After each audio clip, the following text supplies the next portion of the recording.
Finish roll, twisting up this little weed right here, man. We ain't got no blunts. We on. Yeah, nigga, that shit bump. Nigga, you acting like that. You acting like this shit don't bump. You acting like that ain't the shit. See, I never said that. I never said that. But you didn't have to say it. You don't have to say it. The thing is, oh, who's on my going up in the ghetto? The thing is, you made it seem like I didn't like the song. Well, you made it seem like you didn't like the song. No, I just said I didn't know who he was. That's hating. That's not hating. If you don't know who somebody is and you just claiming or you saying that you don't know who they is, that's not hating. That's hating. It's not what she said, it's how you say it. Oh, see, he listens. See, all the shit that I say over the years, he listens to about 30% of it. You? Like 30% of it. You don't listen to none of that shit. That's what's wrong with you. That's why you got your mama feet. You know what I'm telling you. You got them rough ass feet from your mama. That's what happened. For the first 3 years of us dating, man, I swear to God, your mama went to bed with boots on. I didn't know what was going on. You know what I'm saying? That's your mama. You don't listen. Bun B in this motherfucker. We twisting up this dope, getting things right. Y'all just hold it down. We coming in a second. You know what I'm talking about? Almost ready, you know. We smoking yours. What's up? Who in here? One punchline. What up? You dig? Dougie 5-4. What's happening? Huh? I see you. Content Unlimited, y'all. Yeah, Bun B verse on murder is a motherfucking classic, though. Murder.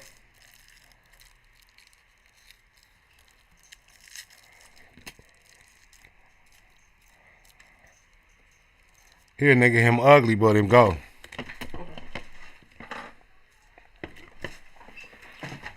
I'm ready. You ready? Let's get this thing going. We smoking yours. What is you talking about now, Bankroll? What is you talking about now? There's 7 people in here. Huh? There's 7 people in here. On the usual day, we'll have about 40. They coming. You know what I'm saying? You just Wait. No. They ain't here on time. damn pushy, man. Look at this nigga. Pushy. Eee. Boy, you are something else. I swear to God. You got your mama's feet. That's what's wrong with you. You got your mama's feet, boy. Your mama got them rough ass dogs like that. She got talons. Them motherfuckers is hey, ice,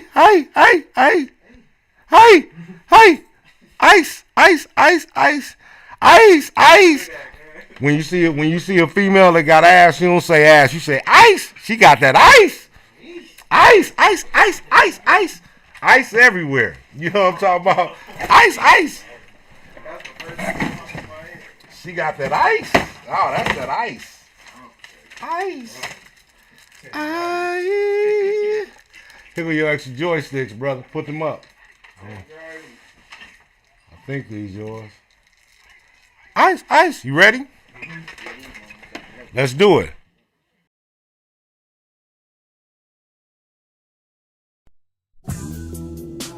Hey, what's up? This is Trill OG, Bun B, Rebel UGK for life, and you are now watching Smoke Yours on SmokeYours TV. Don't make my nigga smoke your weed.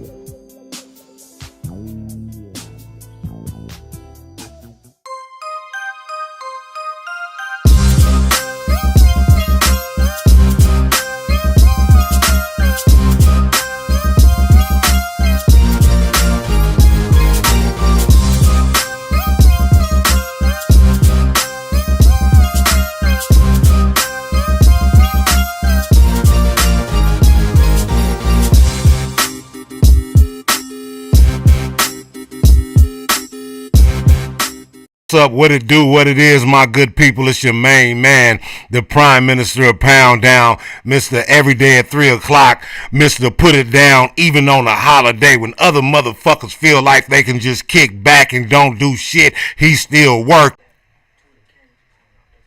Huh? You smoking yours, baby. What's up, man? What's going on, man? Talk to me in the comments, man. Why is this shit saying no data, man? What the fuck? Big style, 7 773. It'll say it again. Say it again. Big Shout 773. What is good? What it is, he hit us. All right, now she'll be back, man. It's an excellent connection. Y'all gotta excuse me. I don't know what's going on. I don't run the internet. I can only try to make sure that my thing is right here and the Smoke Yours live. You know what I'm saying? That's what I'm gonna do. And y'all gotta trust me when I tell you, man. There's a lot that goes into making a live show, especially when making a live show and making it pop and making it count. And I thank y'all for bearing with your boy Slink Johnson every day, Monday through Friday at 3 p.m. right here on YouTube.com/Slink. And it's saying that shit again. Why is it saying that shit again? Why is it saying it again? We trying to figure this out. YouTube, I don't know. I think somebody working against me, man. Big Sal, I see you, pimp. What's happening? I don't know, man. I just feel like somebody working against me because 1 minute they say the stream is healthy, now all of a sudden it's buffering. You know what I mean? I'm hardwired to the internet. I up my internet speed. This shit is just ridiculous, man. But we going to keep on trucking regardless. I hope y'all with me. You know what I'm talking about? We good, Doogie? All right, man, we good then. Cause this shit kind of pissing me off, Bankroll. I mean, it's working now. You just gotta be grateful that it's working now. I mean, it's say, but I still see the error message on my motherfucking screen right here. See, YouTube is a group of haters and narcissists. I don't know how to pronounce that word, Narcissists. Yes, they don't want to see you. They don't want to see us winning. They want to see us in a better attention. All right, my nigga King Oz said we good. We good, Oz? We good, Big Sal? It's still working right now? Okay, let's keep this thing going. Let's keep this. Say we working, Bankroll. We good? We got my young nephew in the house, man. My young nephew, Rail, in the house, man, sitting on the blue couch on the gold cam. What it do? He chilling. What's up with you, man? Can't complain, man. How you living, man? Happy Memorial Day. Hey, man, thank you for having me. Hey, Super Chat Action Alert. Super Chat Action Alert. Super Chat Action Alert. Super Chat Action Alert. Super Chat Action Alert. A real player hit the motherfucking Super Chat. My nigga Big Sal 773. Big Sal 773. Big Sal 773. Thank you. Super Chat Action Alert. Like a real player, he hit his boy. Big Sal 773, man. That's big love, man. Thank you so much, man. Thank you so much, Big Sal, for smoking yours, man. Hey, man, Bankroll, Big Sal is a motherfucker, ain't he? That's my favorite thing. Yeah, that's my guy right there, Big Sal, man. He really looks out, man. Thank you. We're going to keep this Smoke Yours thing moving right along. I hope everybody out there enjoying a Memorial Day weekend. I almost got high. Memorial Day weekend. I actually did my barbecuing yesterday. You dig? I did my barbecuing yesterday. So I got that out the way. See, in my family, we believe in barbecuing the day before the barbecue holiday. So we can chill and don't have to clean nothing up the next day. And you can go eat up everybody's shit. You dig? That's some of my favorite shit, man. Smoke Yours, man. What y'all do for your Memorial Day weekend, man? Tomorrow's Tuesday. It's back to quarantine. Holla at me, man. How was your Memorial Day weekend, man? And was you smoking? Good. Talk to me, man. Check it out. It's a lot of crazy shit happening in the world all day, all the time. Kind of too much to keep up with. But look here, man. Y'all ain't got to worry about all that fucking misinformation and bullshit. I'm going to tell you what you really need to know, because I got your back on today's Digital Front. Oh, man, look here, man. Some crazy shit happening all over the news. I go on my motherfucking, one of my favorite sites, World Star. I go on all these little sites, man. I go on HBX, my favorite website, hbx.com. Man, I get news from them. I get news from World Star. And I just see some crazy shit that I just be having to share with my player partners. Like this. This cougar MILF's deceptive appearance belies her inner hood rat. I'm talking about she looked like Katie from Suburbia, but she displays her ratchetivity for the world to see in this must-see video. Check out this cougar rat.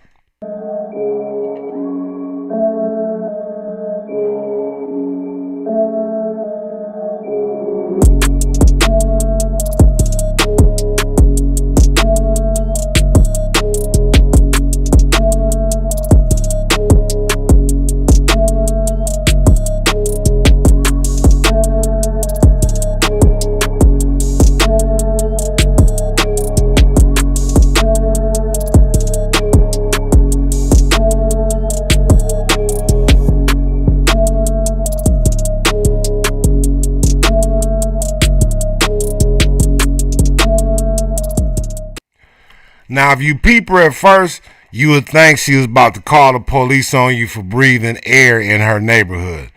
But then she tried to twerk them little white yeeks. You see her try to twerk them little yeeks?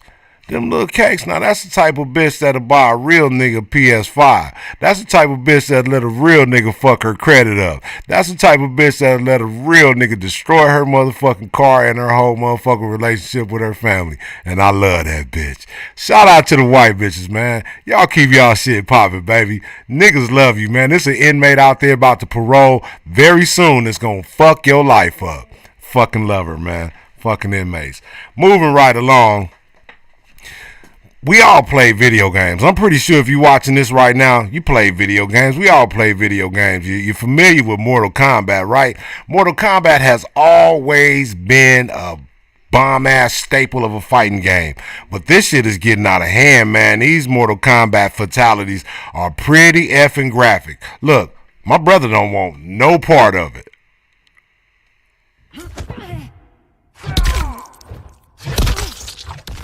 Oh my God. Oh my God.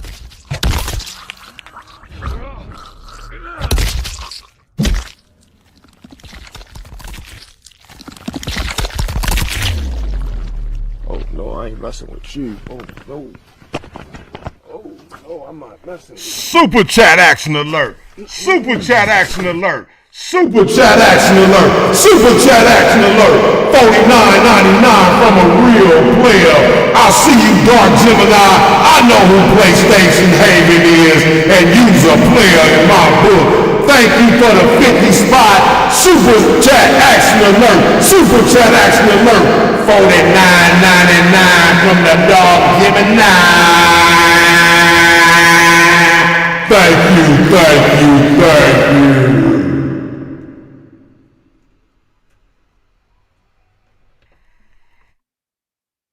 Oh, yeah, I'm high. I'm high, man. We back. But, man, thank you, Dark Gemini. My man, Anthony, man, thank you so much, man. That's a lot of love, PlayStation Haven. You know what it is. I thank you for that, man. I appreciate that love, and we smoking yours, man. Super chat action alert. Big Sal 773, PlayStation Haven, blessing they boy with some love, and we gonna keep this thing right popping and reciprocating the love. Thank you, my nigga. Thank you, thank you, thank you. Now, I don't know, man. This Mortal Kombat shit, though, that shit is getting kind of out of hand, man. Your boy, you see it just pull a whole motherfucking spine up out the mind. And my boy was like, man, fuck that. I'm out of here. You dig? What's up? What's up, back row? That was domestic violence. What was? That fatality. I mean, the bitch jumped in the ring, though. I mean, she squared off with him. I mean, I don't advocate men and women. I don't advocate men fighting or assaulting and hurting women, but that's a video game. Two women. That was a girl character that was slamming her into the ground. I was a girl? Yeah, that was a girl. Oh, see, that was a big, broad back bitch. Kind of like your mama. Your mama got a back like that. You know what I'm saying? But I fell in love with her because her back was like, you know what I'm saying? It was cute at the time. Her back was cute. It wasn't as defined, and it still was cute. That's neither here nor there. Look, man. Why said that Slink should be a Mortal Kombat character. He will roll up his opponents and smoke them as his finisher. We need to, who do that, Konami or EA? Konami? I think Konami. We got to, hey, well, somebody contact them motherfuckers and tell them to make me a goddamn character in the game, man. I need to be in Mortal Kombat, rolling them up and smoking them. You dig? Moving right the fuck along. Somebody tell me why the fuck Fetty Wap round here riding the goddamn ATV at night? Who gave Fetty Wap the keys to the ATV?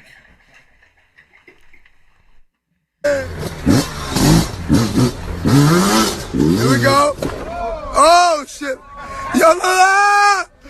Damn! We got you, nigga. We got you, nigga. We got you, nigga. Now that nigga know goddamn well he ain't supposed to be riding around no goddamn ATV at night. Ain't the nigga blind in one motherfucking eye? Nigga, who gonna turn left for you, nigga? How you gonna know when to turn left, nigga? This nigga right here, man. Somebody, man, Somebody get this nigga. Like my nigga D-Lay say, come get this nigga, man. Fetty Wap, get your ass off that goddamn ATV at night, nigga. You need a co-pilot. Turn it down, man. Who got to turn the shit down? We got headphones for you, man. It's right here. You fucking up everything. Come on, we got something for you. Come on, man. Well, you know now, man. Come on, dog. You can't be in the goddamn producer seat. I tell you about niggas. You can't be in the producer seat, man, and just fucking up like that, brother. You and they got the shit loud, you playing it loud, and you out there fucking up, you just smiling. Nigga, turn this shit down, nigga. It's feedback, nigga. You see the motherfuckers already tripping off the goddamn sound and shit. Man, moving right along, nigga. The pale pig princess expresses her disdain with the cakes of the world. White people, even the police getting tired of your shit. Okay, just had my first Karen encounter. Lady called the cops because some kids were playing in a bouncy house and they were screaming too loud. Like, okay, Karen, go back in your house and stop calling the cops for stupid crap like that. Let the kids play. They're kids. Seriously? Like, you don't have anything else better to do in quarantine than make me come out and risk contracting a virus because you don't want kids to play and have fun? Okay, Karen. Look, man, all that goddamn suburban snitching, y'all gotta stop, man. Stop all that bullshit, man. You know what I'm talking about? The police, they don't want to hear that shit, man. Look here, even the pig princess herself, she don't want to hear that, man. Stop, man. Y'all doing the most, man. Slow down. Moving right along, man. Look here. This is a video when your girl is mad at you, but you still get her wet. She look pissed, man. She look dummy pissed. Damn. Woo! Fuck going on? Fuck going on? Fuck going on? Hold on.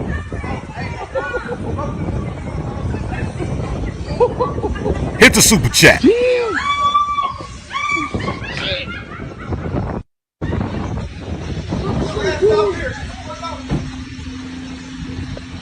No, I get some police. Niggas tripping. Bro, they tripping, OG. Hit the super chat. They tripping. Only on 63rd, boy. Only on 63rd. Hey, they sound like they didn't call the police on y'all already. You lost a lash? Holy shit. They didn't call the boys on y'all already.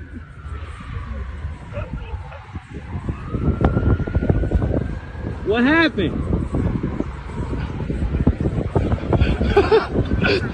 Yeah, she tripping. What happened? Yeah, we back and we smoking yours right here on Smoke Yours Live, man. Look here, man. Look here, man. Look here, man. Look here, man. I don't agree with domestic violence and no sort, but ain't nothing wrong with wetting that bitch. Get out of my face, bitch. Wet that bitch. Moving right along. Now, just say y'all balling and this nigga right here pull up and say he wanna jump in on action. Meet the unlikely baller. Oh, yeah. Want to go next? I want to go right now. All right. Oh. Hold up. Just so you know, he ain't going to do that on me. Oh. He ain't going to do that All right. He ain't going to do that on me, player. Oh, okay. All right. Best of luck to me, player. It ain't my luck. All right, baby boy. Let's get it. Bring it. All right. What the hell you talking about the rules for? Look, I tell him one thing. Look, he can make the game, make the rules, and I still beat him. Okay. Go. Go. I told you, baby. He ain't doing that on me. Who was the last sucker? Go. Oh, I'm too old. I'm 59 years old. Look at him. Dunk on me at 59. Catch me when Okay. And let's see that jump shot. Let's see that jump shot. What you got? Piss on you. Oh! Oh!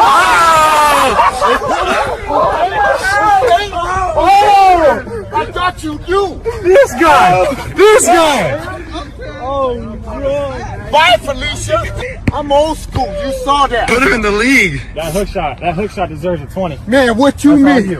All right, Fred. Man, I told you I was no joke. I'm coming off. He came through correct. I came through. You didn't dunk on me. Hey, where's Spud Webb? Man, you a tiny spider. Okay? Fresno, out. Look, I don't know if I want no problems with this guy, man. You know what I'm talking about? He don't look like much. Oh, super chat action alert. Super chat action alert. Super chat action alert. Super chat action alert. That nigga 305. The homie from MIA. Yo, hit a nigga up, man, with the super chat action alert. $5 super chat action alert. Super chat action alert. Super chat action alert. Super chat action alert. Much love, that nigga 305. Thank you, thank you, thank you. Yeah. That's what I'm talking about. Sent a cool wet $5. Appreciate that, pimp. That's some real pimp shit, man. Thank you, man. That nigga 305, that's real shit, man. Thank you for helping Smoke Yours Live, Smoke Yours TV, Campaign through the Studios, and 3X Sound Productions. And we smoking yours, baby. Appreciate that. Moving right along, man. You know what I'm saying? Niggas love these motherfucking motorbikes, ATVs, and things of that nature. And niggas love chicks, man. But niggas don't love them when they all go smack. Ugh. Check this out. Okay, sir. Okay. I'll see you, baby.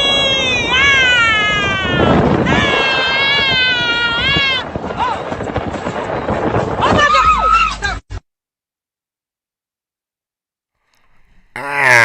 You out there trying to floss with all that ass, baby. I'm glad you can ride the bike, but you was doing too much that night, man. Nobody helping on, just ass. I bet your ass bone was all right because you had plenty of cushion, huh?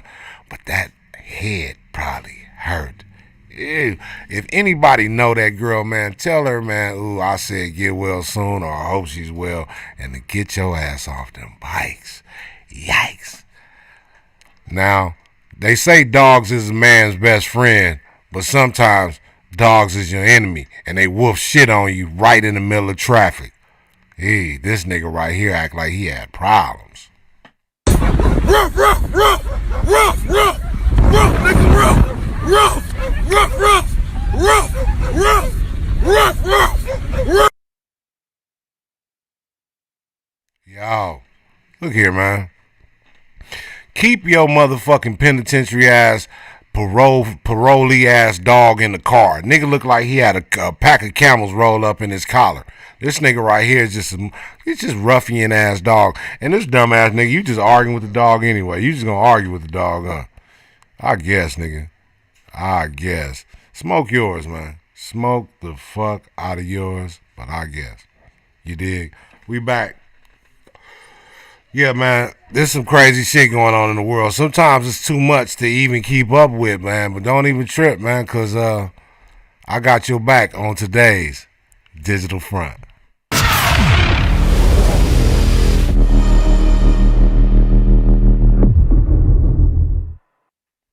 Yo. Welcome back to Smoke Yours Live, with Smoking Yours is what we do, and we smoking the best, man, and the best comes from California Cannabis. Make sure you hit up California Cannabis, man, at their Soto, Melrose, or their Crenshaw location. They got some good, they keep some good, they keep competitive prices. Man, look, man, go see my folks. You want something good you can smile about? California Cannabis, that's it. And also, man, look, if you're doing bad right now, your money funny, you in a bind based on what's happening with this COVID-19 and this goddamn quarantine, the motherfuckers ain't getting to work. Look here, man, you need some assistance, go reach out to my folks at WeGet.money. You dig? WeGet.money. Go holler at them, man. Definitely. It's not a joke. I know it sounds some kind of way, but really, man, my folks over there at WeGet.money is all about helping people in this crisis, man. They're putting together a GoFundMe campaign, actually, to help out families, needy families in the United States, you know, that's dealing with was dealing with the effects of the COVID-19 quarantine. Oh, super chat action alert. Super chat action alert. Super chat action alert. Super chat action alert. Super chat action alert. Super chat action alert. Super chat action alert. Super chat action alert. Super chat action alert. My nigga Big Sal 773 done touched this boy off with a dub. Big Sal never hates. Big Sal never hates. Big Sal, thank you, thank you, thank you, thank you, Big Sal. Super chat action alert. Super chat action alert. Thank you, Big Sal, for smoking yours with me, baby. Smoke yours. Yeah, man, we keeping it popping, man. You dig? But we get that money, man. They here to help, man. Real talk. Check them out, man. Tell them Slink Johnson sent you. You dig? Now, this is a part of the show right here where I just love the debut shit, man. And here's what I would, I've been trying to figure out how I'm gonna do it, but I'm just gonna run with what I've been doing, and I want y'all to enjoy my new segment, man. If I'm not sure. I don't think everybody know, man. But I'm a droner. You know what I'm saying? I fuck with aerial photography. I love that shit. And just recently copped a new drone, so now I am doing a new show for y'all, strictly of air visuals, man. Check it out, man. It's some dope shit, man. I love it, man. And it's called Higher Than You. This is Higher Than You. Higher Than You. Episode 1. Right here on SmokeYours Live. Enjoy, y'all. I went to school in Inglewood. Made friends in Inglewood. Lifelong connections. I love Inglewood. Although I didn't take part in the local street politics, I love the politicians, and them niggas love me back. Real recognizes real all over the globe, and if you really real, then you ain't hard to know. My people fuck with me heavy, so I move around like I want to. Ask my boy Big Slim, you don't need no pass when you got love. Ask who you want to about me. They gonna say the same thing. That's my nigga Slink. He hired me.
Yo, the real P1, man. Appreciate that, pimp. Yee! I'm having a lot of fun. I hope y'all enjoy that, man. That's Higher Than You, episode 1. It'll just give me some time. You got a lot more coming right now. I'm getting a lot better with that thing. Got a lot more dope locations I'm going to hit y'all all with. The video is going to be on YouTube as a standalone video as well, so you're going to be able to check it out.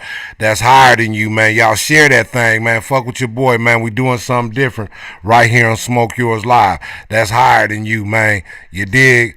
SmokeYours, man. And that's exactly what the fuck we do, pimp. Hey, what's up, man? We live right here today, man. On the gold couch, I got my nephew D. D's on the gold couch. He chilling, man. You know what I'm talking about? We got Bankroll over there acting janky as fuck because he can't keep his devices charged up. And I don't know what kind of nigga he is. He don't keep his fucking devices charged up. Because you don't keep your devices charged up. You know you in charge of the motherfucker. The killer is you ask how you janky. Look at you. What you got on right now? Look at you. Blue bucket. You janky. Blue bucket. You janky. Real janky, right? That's some janky shit. I don't know. See, you got that. That's that janky shit you got from your Uncle Dante. Uncle Dante. No, I'll take that back. Dante ain't janky. You know who you got that from? You got that from Kerry. That nigga Kerry janky, homie. Your Uncle Felony janky as fuck, homie. He's a janky nigga. He cool as fuck, but he's a janky nigga. Over the head. Anyway, moving right along. Look, man, I ain't gonna keep y'all waiting no longer, man. You know what I'm talking about? Our guest for the day, man, is somebody, man. Look here, man. It was more than an honor to have this guy on the show. Wow, man. So much game, so much knowledge, so much history, so much royalty, man. Yes, I'm talking about the underground king himself, Bun B, right here on SmokeYours Live, man. Check this out, man. Check out this dope-ass interview from my guy, man. Again, to Trill, man. UGK for life, man. Look here, I'm going to come back with that video, man.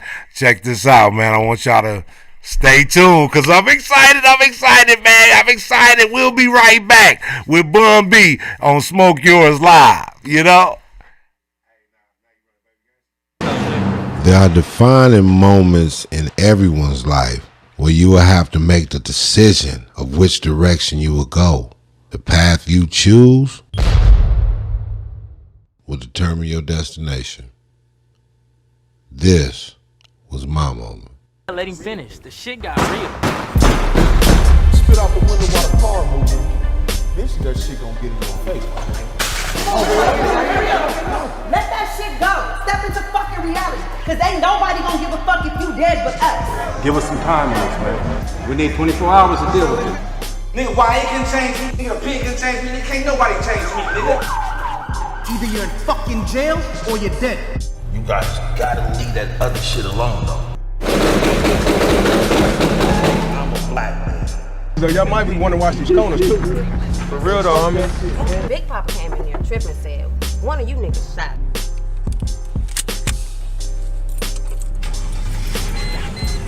Alright, BG. Kill your motherfucking ass.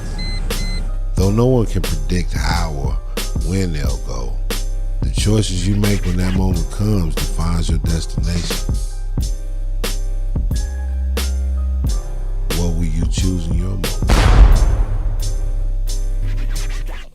You think, you know what I'm talking about? No, it's got to be a mix of both, man. It's got to be a mix of both. Exactly. I want to see you win, my nigga. Thank you, Bun. I appreciate you, man. Likewise, brother. Like the motherfuck wise. You ready, son? Okay, we got to get it cracking. Here we go. And 5, 4.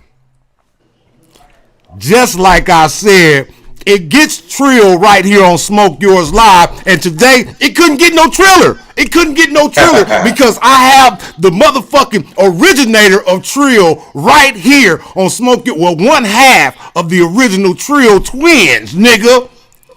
I got him right here, man. The legendary, the incomparable. This motherfucker's a living legend, a goddamn scholar, professor, real nigga, and a man above all. My friend and yours, Bun B. Nigga, that's high praise right there. That's how you do it. Say, Bun, look here, man. You have no idea, dog. You know, again, I feel I live such a blessed life to be able to become acquainted with people that I hold in such high regard. I have so much reverence for you, brother. You have no idea. I'm sure you meet fans all the time and niggas really fuck with you. And I'm one of those ones that really fuck with you. And it's a pleasure to not only be acquainted with you as an entertainer to entertainer, but to be a friend. And that's actually, man, thank you so much, man. You're such man, I appreciate it, man. You know, you're a real one, Slink. You know what I'm saying? I'm a big fan of Black Jesus. I love the show. I love how y'all, you know, the way it's really loose. You know what I'm saying? But the message is clear. And, man, I'm just waiting for another season, man. I'm happy for you. and all your success, man. I'm just waiting for another season, man. Me too, Bun. I'm waiting too, my good brother. So we'll see, man. Hey, Adult Swim, you heard Bun B. That nigga said he waiting for another season, brother. Man, let's get that cracking. Let's get it cracking. And speaking of cracking, I'm going to start off by asking the first question is this. I know you, and millions of people know you, but it's a big world, and some don't. So who is Bun B? Bun B is a husband. He's a son. He's a father, grandfather, a rapper. One half of the illustrious group UGK, along with my brother, the late great Pimp C. I'm a distinguished lecturer at Rice University School of Humanities, philanthropist. I do, community service. You know what I'm saying? I'm a Christian, former weed smoker. You know what I'm saying? I smoke weed for. You just fucked up the next question. I smoked trees for 30 years, man. I quit last August. You know what I'm saying? And I feel one of the coldest niggas ever to do this thing called rap. Hey, and that is for damn sure. That right there is for damn sure. You definitely one of the coldest. We only got so much time together, and I'm sorry because I'm gonna be running and rambling. But whatever you got to do, man. Whatever you need to do, Slink, I got you. Bun, you so fucking dope, bro. Like, I'm gonna tell you the truth. The first time I heard you guys was Short Texas, and that fucked me up. The Short Texas around the same time. I don't know what came from, but the same time Use Me Up came out. That first album, you know what I'm saying? Yeah. My nigga, I knew y'all was on to something. And you and Pimp had such a synergy, such a connection, because I'm going to be honest, the way I looked at it was you was the lyrics. You was the substance and the meat, and Pimp was the style. You know what I'm saying? Pimp was definitely a dope lyricist in his own right. Don't get me wrong, but between the two, I looked at you as more of the lyricist, the lyrical one, and Pimp brought the flavor and the energy to it. You know what I'm saying? Well, I would say I'm the technical side. Like, perfect. I'm all about technique, right? And Pimp is the emotional side. Perfect. Exactly. That's better. You know what I'm saying? Exactly. Like that's the way I would kind of lay it out. Mm-hmm. And God bless his soul, man. Again, you guys had such an amazing run, man, coming out of Port Arthur, Texas. Tell me about that. I'm originally from a small town in Arkansas called Dumas, so I know about small towns, and I'm kind of familiar with Port Arthur as well. Tell me about Port Arthur, Texas. How was it coming up in Port Arthur for you? Port Arthur is a real small industrial town. You know what I'm saying? The whole little community was kind of built up around an oil derrick called Spindletop in Beaumont. Mm-hmm. So the majority of the industry out there is built around oil production. Yeah. And shit like that. So if you got a job at the refinery, you had a decent life. And if your family didn't have a job at the refinery, then, it was shit, I don't want to just say low income. It was probably just barely above poverty, just to be real. And it's still kind of like that to this day. Not a lot of major industries move into that small town. Everything is built around the refineries, and everything else is pretty much service industry. You know what I'm saying? Mm-hmm. There was no music industry there. You know what I'm saying? We didn't have a radio station, none of that shit back then. So if you wanted to really do this music thing, you had to leave the city and go to Houston, you know what I'm saying, which is the closest major metropolitan city to us. And so that's what we did. We made our bones in Texas, as they say. In Houston, as they say. And we went up against the big boys at the time. We held our own ground, and we dropped that Trill shit, and the rest is history. Hey, Bun, and that's an amazing thing right there, because again, like being familiar with small towns and the bigger cities neighboring them, I know how, again, in Arkansas, the Little Rock niggas, again, they show love to the country niggas, but they be talking they little shit. You know what I'm saying? So how was it? How long or how much work did you have to put in once you got to Houston to show these niggas I just ain't no country ass nigga from Port Arthur? I am a country ass nigga, but I'm more than what you think. How hard was that fight, and how long did it take for them to embrace you? Because Houston loves you now. Houston. They initially from the beginning, man, we didn't have much blowback. You know what I'm saying? There was a lot of people doing their thing at the time. Of course, the Ghetto Boys, Scarface, groups like OG Style, Royal Flush, the Convicts, Big Mello. You know, there's a lot of dudes on that rap as a part of that Rap-A-Lot collective that was out there doing it. Everything was about timing for UGK. When UGK dropped, the city of Houston was going through a lot with, it was beef between the north side of town and the south side of town. So the north side niggas couldn't really go to the south side. South side niggas couldn't really go to the north side. And because of the fact that we wasn't from neither one, we kind of was able to move around the city the way we wanted to. So we was like some of the only rappers in town at that time who could do shows all over the city. So we hit the north side, south side, southwest, third ward, South Park, all of that shit. We hit everything up, and luckily we made the kind of music that reflected the life that niggas in the city was living. Man. And talking that talk the way that niggas knew was coming from a real perspective. And everybody just showed us love, man. Once we dropped, we never really got pressure in terms of niggas being like, y'all ain't from here, y'all can't do that. Niggas was really more surprised, right? Because most people from where we was from, they came to Houston. They went to school at U of H, TSU, Prairie View, and shit like that. So a lot of people in Houston knew where Port Arthur was and knew people from it, but they really know nothing about it. So we became the soundtrack to that small town. And in terms, of that, other small towns kind of adopted us. Nigga, between you and Stack, y'all put Houston. You put Houston on the map. Period. I mean, you put PA on the map. Period. And Stack put them on in the athletic realm. You know what I'm saying? Absolutely. Do they have statues of you niggas in Port Arthur? No. We in the museum. We was trying to get Pimp a street. That was the main thing we were trying to get. Was a Chad Butler Avenue out there. We still pushing for that. They brought it up at the funeral. My homie Jeff, made a statement at the funeral because the city council and everybody was at his funeral, and he was like, "Yo, when are y'all gonna put together Chad Butler Avenue?" You know what I'm saying? Come on, man. The city deserves it. His family deserves that honor because again, Pimp did so much for hip hop. Pimp did so much for Houston. Pimp did so much for Texas. Man, look, I'm talking to Bun. God bless Pimp's soul. I ain't finna make this about Pimp, but yeah, they need to get that man in the street. Yeah, get that man in the street, man. So look here, Bun. You guys been putting it down for a long fucking time. At what point did you realize, like, you knew you was cold, you had to be cold and had to have the confidence? It take a lot for a motherfucker to leave their town to go somewhere in a whole nother city. Y'all don't know nobody, so you have to be confident in yourself. But at what point did Bun realize, like, damn, I'm the shit? I think it took my mama a long time to really accept that I was a rapper. She just thought we were still selling dope. You know what I'm saying? Yeah. And it wasn't until we had the #1 album in Jet Magazine. Yeah. And my mama seen me in the Jet Magazine, and that's when she knew it was real. And once my mama knew it was real, that's when, I was like, okay, I done made it. Hey, all we want to do is young dudes to make our mama proud. You know what I'm saying? And T. Jones respect Jet.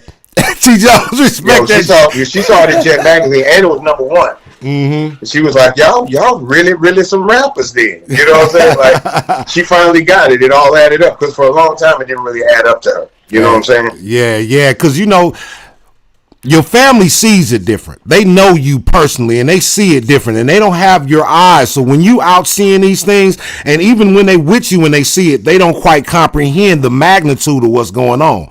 So, Of course, a lot of times it takes the rest of the world to say you dope for your own mama to say it.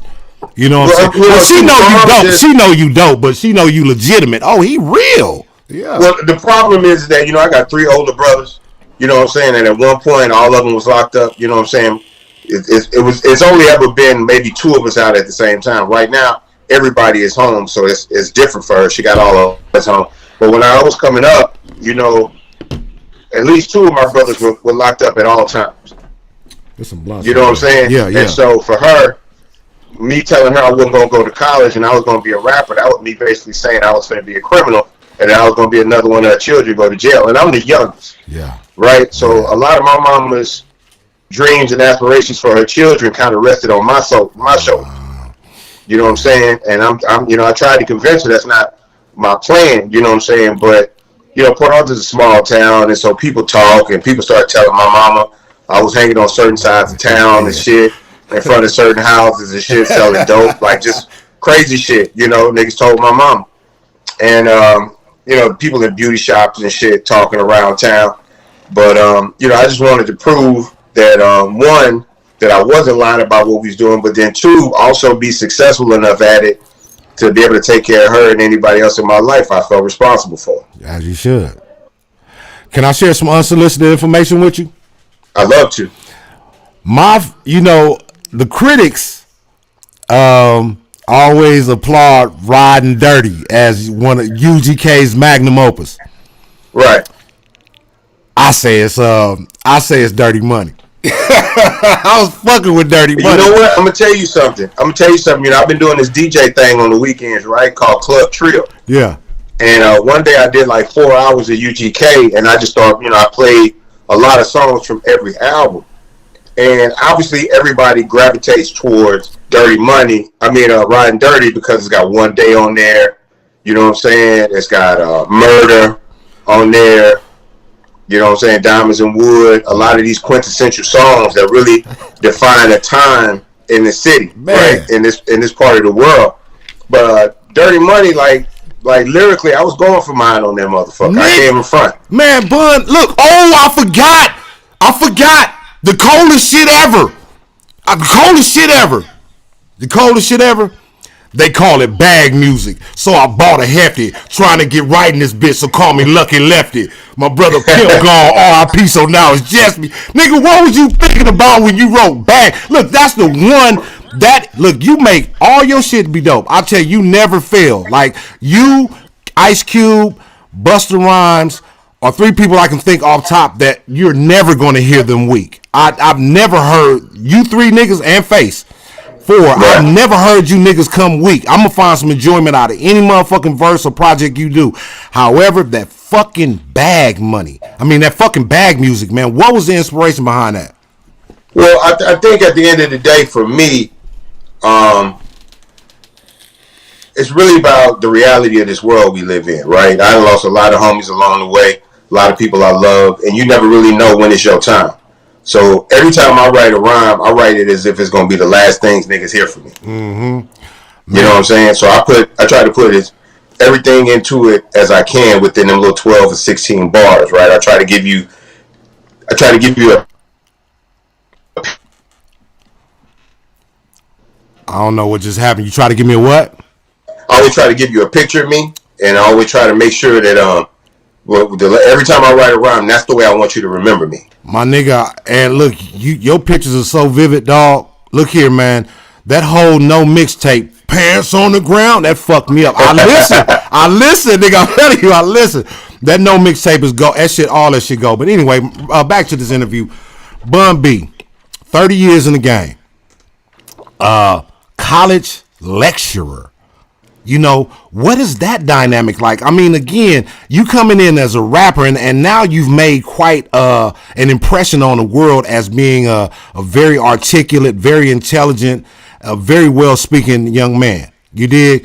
But how was that transformation from going from monster MC to orator and lecturer? Well, I like it. You know what I'm saying? I like it because of the fact that, I teach at a private university, right? Rice University is a private university, but it's also the #1 university in the state of Texas as far as academia is concerned, and so I get some of the brightest students in the world in my class. But the reality is that maybe in a class of, you good? I see it. He said the display froze, and I don't know. Is it come back yet? I hear you. I see you over here. Yeah, my Wi-Fi is strong right now. I should be good. Yeah, that's my shit, because I got, I'm nigga rigged up. Is it still, what's it doing, son? It's moving. I'll just cut that part. It's moving, man. Okay. Got to give it a second. All right, so, again, so you're at Rice University, one of the biggest and best universities in Texas. Now, go ahead, I'm sorry. Ranked number 15 in the country. Right, so we get some of the brightest minds in the world in my class. But say like, you know, the first time we did it, I had like maybe 120 students in the class, but only 15 of them really knew me as Bun B. Bun B. Like really knew my, you know, my albums, my lyric, my reputation. A lot of them were just really curious about a class being taught by a rapper. You know what I'm saying? And so it really took a very short time for them to realize that this was going to be a real thing. Like, I'm not just going to play songs off the radio and shit like that, you know? I would lecture every day in class, you know, Tuesdays and Thursdays. I would lead the lecture every day. And Dr. Anthony Penn, who's the creator of the course and the actual professor in the class, he would come in and give supplemental information. You know what I'm saying? But for the most part, I carried the lectures every day. And so the class really consists of us. You know, it's not just about rap music. It's a hip hop and religion class. So we're breaking down religion as a form of expression in America from slavery to modern times, and we break down music in its historical context, right? From the Negro spirituals all the way up to hip hop. And so before we get to really just going deep into a lot of this stuff, we got to put everything in its proper historical context. So that takes about the first 2 to 3 weeks, right? That's before we even get to like Melly Mel and shit like that, right? We try to talk about the circumstances in which hip hop as a culture was created, what was happening at the time, and then we shit all the way up. We talk about different places where hip hop and religion intersect within the culture. But basically, we talk about how people in America, the religion that you practice and the music you listen to kind of dictates your worldview and the type of people you commune with. You know what I'm saying? I agree. Yes, indeed. Yes, indeed. You know what I'm saying? So if you listen to gangster music, you tend to fuck with niggas that like gangster music, right? If you listen to, you know, hip hop, you tend to fuck with people that listen to hip hop. Christians tend to build with Christians. Muslims tend to build with Muslims. Atheists tend to fuck with atheists. All that type of shit. So the music you listen to and the religion you practice kind of determines the kind of people you're gonna be around. Yeah, I listen to Katy Perry and Taylor Swift because I like pasty, flat-cheeked, pink women. So that's perfect. I'm trying to surround my. Hey, Bun, look here. I know you married, my nigga. Is Queen, is Queen in the room? No, she not. Okay, let me ask you. I like to ask all my niggas this. You stupid. Bun, how these hoes treating you? Is they treating you right? And if not, what could these hoes do to better service Bun B? Now, I'm not talking about no hoe that you having sex with or fucking with. I just mean life. The hoes are life. How these hoes treating you, man? They not treating me at all right now, man. You know what I'm saying? I'm good, man. You know, I got the baddest bitch in the game. I ain't talking, well, you know, I don't mean hoes and women. Hoes in life, just metaphorically, just hoes. How these hoes? Down. And what could these hoes do to better serve you? Bow down further. Get off your knees and lay on your stomach. Bow all the way down. Don't just get on your knees and bow. Lay down on the ground. And bow. Lay down, bitch. Face down. I can fucking dig it. Bun, let me ask about my nigga Truck. What's up with Truck Buck, man? Truck Buck is good, man. I don't know if you saw, man. Some youngster tried to try him the other day. No. Yeah, they tried to try him the other day, leaving out the mall and shit. You know what I'm saying? But you know, Big Boy quick on the draw. Big Boy been taking them security class. You know how to engage the threat the right way. You know what I'm saying? Because you know he runs a security company. And so he got to make sure that he's doing everything in a proper way. It's not just about having hands and being ready to shoot the pistol. It's a certain way you got to engage the threat when you are like licensed security. You know what I'm saying? Hey. So they tried to pull up. Niggas were looking suspect. Big Boy always got his hand on his pistol. You know what I'm saying? That's and my when partner. They pulled up, he drew down. They just let him know, you know, hey man, look, y'all move around, man, if I have to kill you niggas. Point blank. Look, man, don't mess with Texas and don't mess with Truck Buck and Bun motherfucking B, man. Much respect to my nigga Buck. It's like, Bun, I listen to so much of your music. It's crazy how people can actually develop a kinship with people they don't know. Like, I hear you just say names. You know what I'm saying? What's up with Bird? Bird is good, man. Bird is UGK's original DJ. Mm-hmm. You know what I'm saying? He's out of Port Arthur. He's doing good, man. I talk to him every now and then. You know, we all open now. Everybody got families and different sets of responsibilities now. But Bird is doing good, man. Bird's one of those people that no matter what life throws at him, he always takes it, with a smile. You know what I'm Shout out to saying? Bird. So he's always in a good mood. He's always full of positive energy. It don't matter what he's going through. He gonna be smiling. He gonna be laughing about life, and he's just happy to be alive, man. That's what's so good about him. Man, much respect to Bird. Shout out to Bird, man. I remember the fucking album covers, man. Shit, I wish I was there. Again, you guys definitely. I mean, Houston hip hop. I don't make no motherfucking no joke about. I don't make no motherfucking. It ain't no secret. Slink love. I'm a West Coast nigga, but I love Houston. I love the city. I love the music. I love the culture, man. And it's very, it's special to be in touch with somebody so deep in the culture. Tell me about Houston nowadays. Again, you saw a city and a culture change. What's Bun's idea of the culture now? Have you ever had to check any of these young rappers? Because you show so much love. You're an elder statesman. Everybody respect Bun B. But what do you think about the game now? And have you ever had to check one of these young tight pants, purse wearing niggas? No, man. My reputation speaks for itself, man. So I don't really have issues with younger artists, man. I really be wanting to see them win, right? Because I understand the circumstances that they come out of, especially the young cats from PA. I know it's hard, you know what I'm saying, trying to stay positive and motivated and focused coming out of that environment. So I just try to be there for them the best I can. I ain't got no record company, so I can't literally put people out, but I can try to help them put people on. But I love the mentality of these cats, man. They want to be, when we were coming up, we just wanted to be rappers, right? We just wanted to be seen and be heard. These dudes trying to create a business. They want to be entrepreneurs. You know what I'm saying? They want to create record companies. They don't want to just be a rapper. They want to create a record company. They want to be able to employ their homeboys. You know what I'm saying? That's right. They want to they want to walk up to their T. Jones and tell her, hey, man, no more work for you. And that's you just get to sit back and chill right now. You know what I'm saying?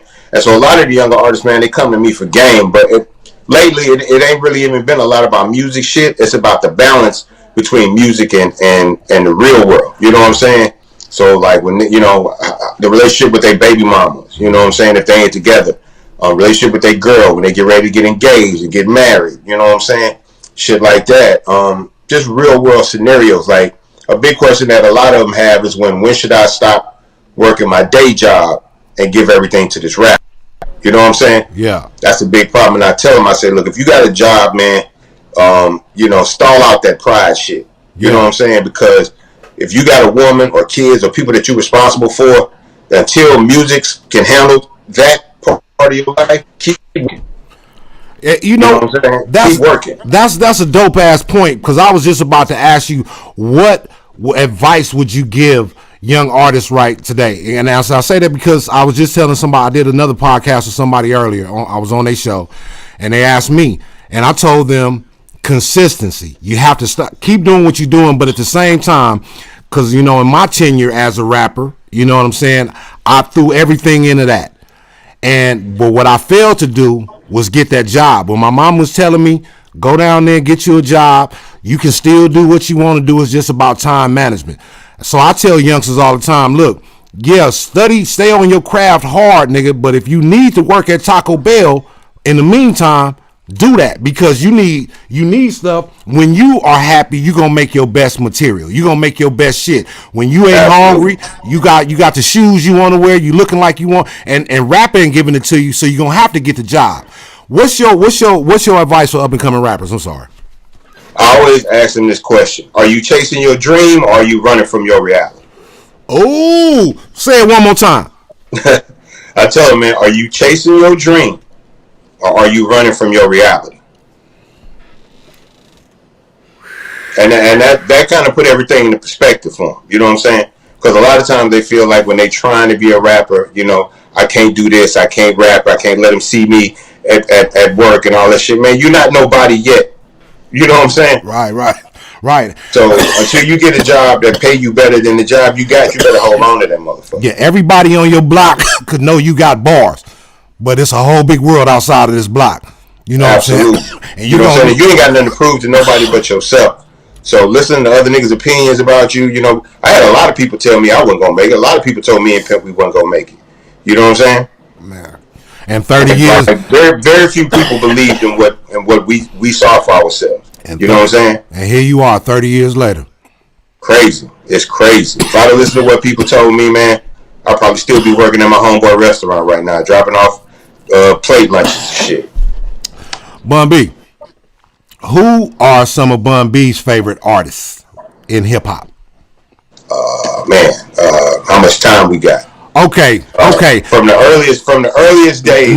Name 5 through. I know you got plenty, but 5 from the beginning of your fanship as a hip hop to now. Who are 5? I'm gonna say 5 names that people really don't give a lot of credit to. First off, Heavy D. Rest in peace to Heavy D. Man, what? Well, you know what they don't understand that. You go ahead. Yeah, I hear you.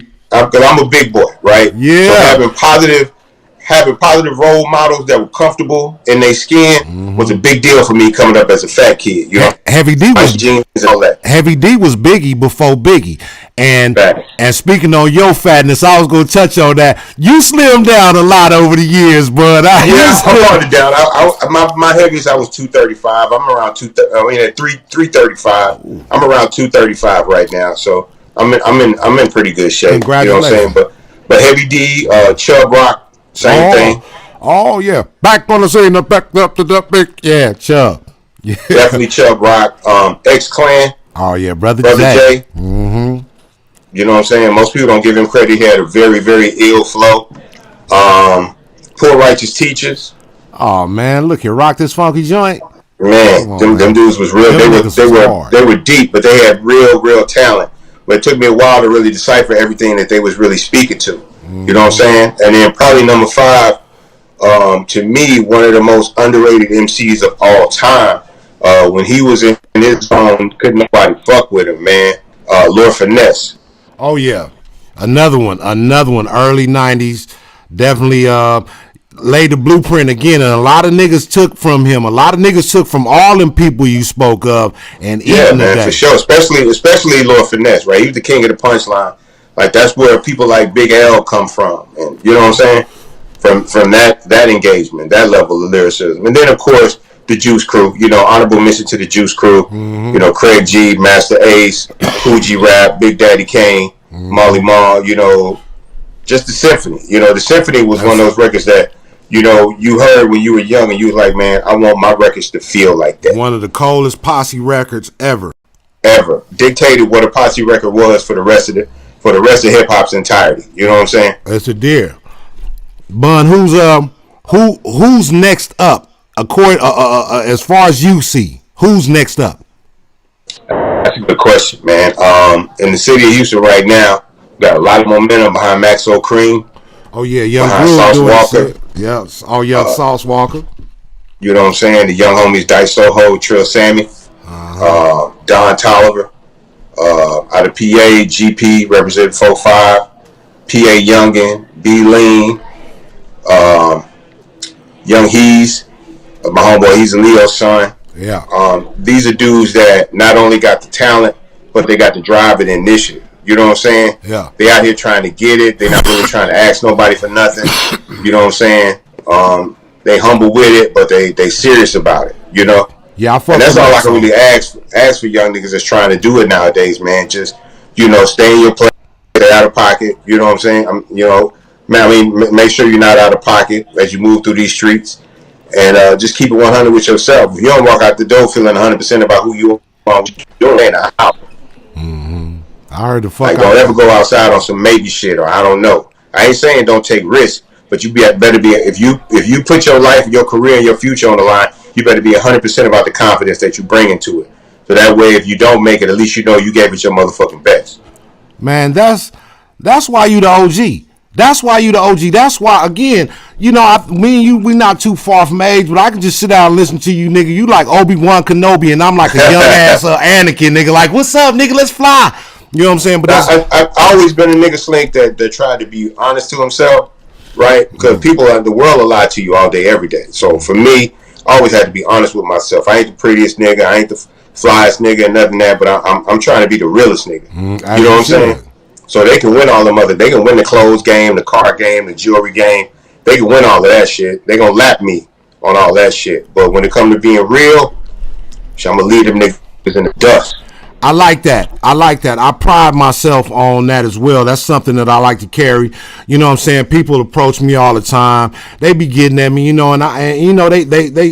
I like to take the time to holler at them and shit, and, give them what they want to hear. You know what I'm saying? I appreciate that, because they look at me as kind of famous. You know what I'm saying? Of course. You is famous, nigga. Well, you're a TV star, nigga. Well, Let me tell you something. You don't have to do 100 episodes, man, to have an impact. I'm just keeping it real, man. You know what I'm saying? Niggas ain't gonna never forget Black Jesus. We gonna watch that forever like Good Times, nigga. I sure hope so, Bun, because, and I'm still grinding. I'm not going to say Black Jesus over. I'm still grinding, but all I'm saying is it's kind of tough when you broke and famous. You know what I'm saying? Yeah. It's tough being broke. Believe me, I didn't get to the bag till the third album. You know what I'm saying? Like, when Front, Back, Side to Side and all that shit was out from Super Tight, I was still working. Yeah. You know what I'm saying? We put out the record. We signed a fucked up deal. We ain't have a lot of bread. I go back. What I had the number one record in Houston, nigga, and I had a day job. That's why I tell these niggas, man, you got to be humble about this shit. That is real game. Because look here, I always try to be humble, Bun. Because you know what I'm saying? Being broke and famous, you really ain't got no choice to be humble. I'll be cool, man. It's fucked up, though, because I still be wanting to shoplift, right? And when I'm in the store, I'm about to steal some shit, it's always a motherfucker tapping me on my shoulder talking about, Black Jesus, is that you? I'm like, yeah, nigga, beat it, though. You fucking up my dinner. I'm trying to get my dinner, nigga. Look, I tell niggas all the time, you can talk stupid about me, but you can't talk stupid to me. Not at all. You say what you want behind my back, pimp. I'll take all of that. You know what I'm saying? Just be careful how you approach me. You know what I'm saying? Hey, Bun, now going back to just a couple statements earlier, you was talking about a fucked up record deal. You know what I'm saying? This might be a fucked up segue, but I want to ask you, like, what's your relationship with Rap-A-Lot? You were signed to Rap-A-Lot later. I know this was after what you was talking about, but like, y'all started on Big Time, right? Yeah, we started on Big Time. We signed a Jive Records. Big Time, I don't really blame him for a lot of shit because he had no idea what he was doing, right? None of us knew what we was doing, right? He heard our music. He believed in us.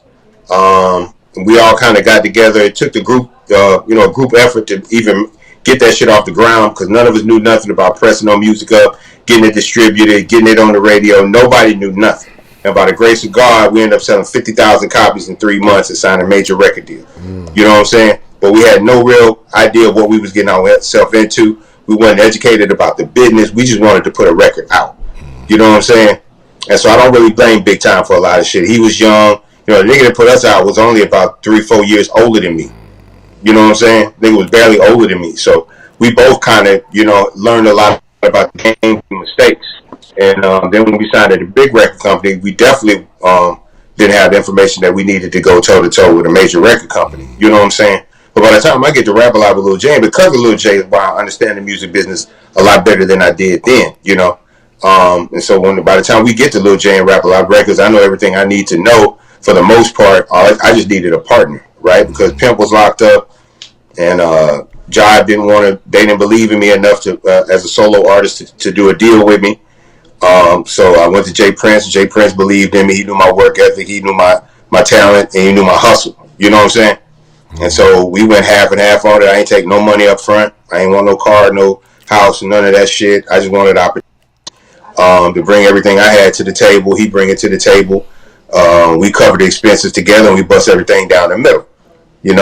And that's the way I prefer to do music. Now it's even deeper than that because now I'm the right now, all I need is distribution. I can handle every other aspect Dig that. of the music. I got the relationships in the media to get the promotion done. I got the concepts, and I know what works for my base and what don't, so that the marketing is never a bunch of money spent that don't need to be spent in places where it don't need to be.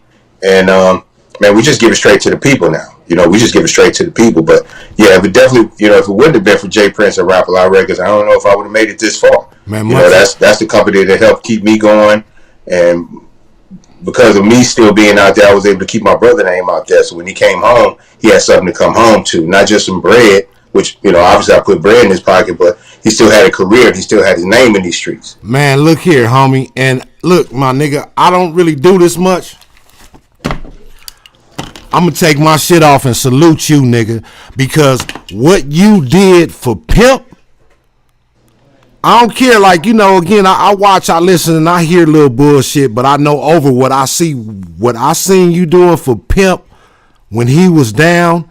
Look here, he wasn't down. He was next to you every fucking where you went. You never neglected to say that nigga's name. Free Pimp C.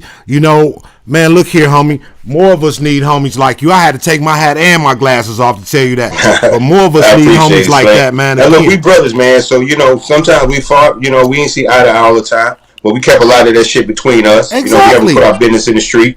Exactly. That's the fuck I'm saying. That's why I say it like that, man. Motherfuckers, I hate weird shit, but I just love the love. Again, you held that nigga down. That nigga came home shining.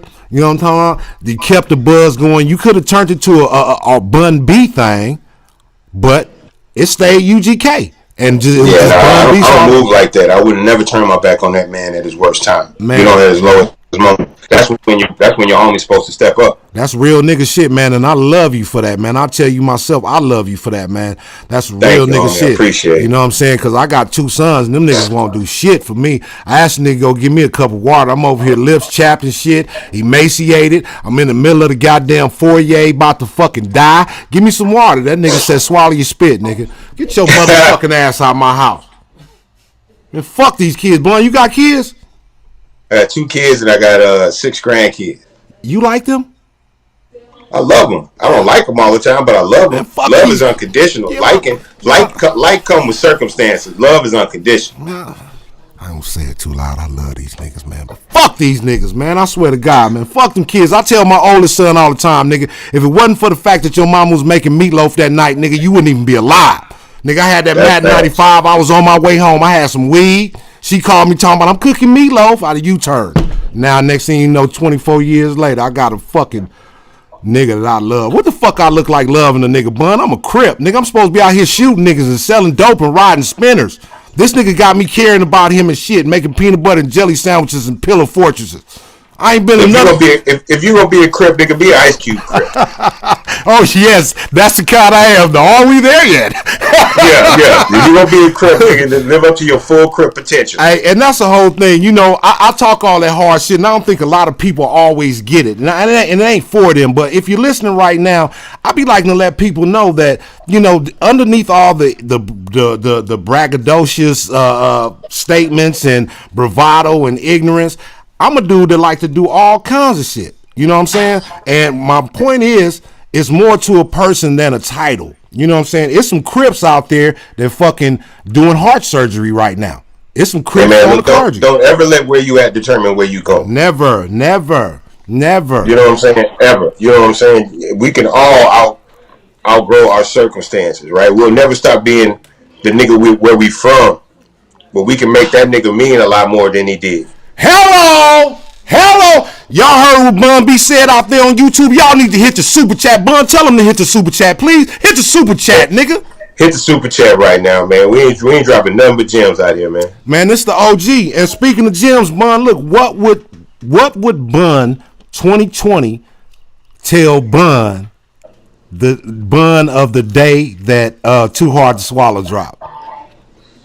I probably would have told him to read a couple of books about the music industry. That'd probably be the only thing. Because at the end of the day, I follow my heart. Mm-hmm. You know what I'm saying? I always follow my heart through this shit. And that's what got me where I'm at now. You know what I'm saying? By not really listening to other people, you know what I'm saying? Watching other niggas' money, Hold on. It's freezing, Bun. Oh, my bad. It's freezing. It still froze? It's freezing. Give it a second. I don't know. Somebody in your house or my house might be doing something else. I don't know. Just, you don't know no Wi-Fi. Because I'm hardwired. I don't know what the fuck. How's that, son? You coming back? It's back. Okay. I think I know what might be happening. All right. So, and after a little technical difficulty, we back.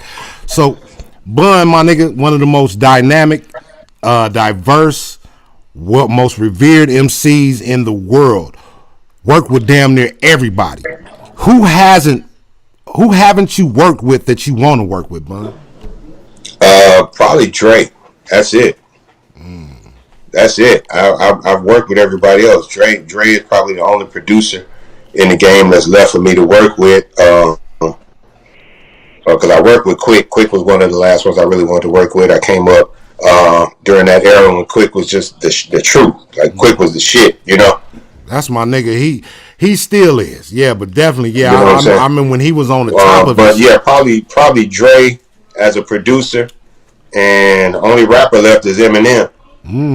Oh, that'll be so fucking cold, man. The only rapper left. I done did it with Nas. I done did it with Jay a couple of times. You know what I'm saying? I even went back and got Coogee rapper Big Daddy Kane and Marley Marl and put them on the record with me. You know what I'm saying? Yeah. So for me, that's it. Really, just Dre and M. Damn, Bun. Like, you got a fucking storied career, man. But everybody I fucked with eventually became good. I always showed a lot of younger dudes some love. And so if you look at a lot of people's first albums, like Lil Wayne first album, 50 Cent first album, Drake first album, I was there for those moments. You know what I'm saying? Just trying to show, some young brothers some love and some direction and give them something to look to, right? Like a standard of a nigga to look up to, right? Because this game will make you think it's cool to be a fuck nigga. As you can see, niggas out here glorifying snitching and all kind of shit. So, for me, I just try to give niggas real standards to live by constantly throughout my career. When they meet me and as they get to know me, niggas see my priorities is in the right place. My heart is in the right place. And there's a lot of shit I could have done different to make more bread, but I wouldn't be respected as the nigga I am today. So I did it right. Bun, you one of the most diplomatic, one of the most refined, one of the most savage and monstrous rappers I know. You know what I'm saying? You keep it real, you keep it funky, man. Do you have any thoughts you care to share about the one particular rapper who's recently been released from federal custody and now doing too much, in my opinion? I don't think it's really nothing to say. I think the evidence is clear on that one. You know what I'm saying? We don't like to give too much attention to people that live by those standards, right? But it's all good now. You know what I'm saying? It's always good now. You know what I'm saying? But time will tell. Time gonna tell. Like I don't wish death on nobody. Me neither. You know what I'm saying? Not at all. But I will say this, man. Like a lot of people think life is short. Life ain't short, man. Life is long. And if you make the wrong decisions, life can be long and miserable. And so for people that feel like they beat the game and got over on niggas, you know what I'm saying? Yeah, you beat when you hit a lick and you fuck over niggas and do niggas dirty and get some bread and shit out of it. Yeah, it's all good for a minute, but you gotta look over your shoulders for the rest of your life. This nigga gotta look over his shoulders, watch his back for the rest of his life. And I don't mean in the typical moving through the hood, watch your back. I mean in literal, at any point, any day, a nigga can take your head off. And you know this because you know the niggas you fucked over. You know what's funny though, Bun? Getting up in age and older now, I understand things differently. And, talking about, them youngsters and they thinking shit sweet. I attribute a lot of that to just being young. You don't understand. Like a lot of these people, like I listen to girls and guys, and they be talking about, I've been with my boyfriend a long time. How long you been with him? We've been together 2 years. I'm laughing like a motherfucker.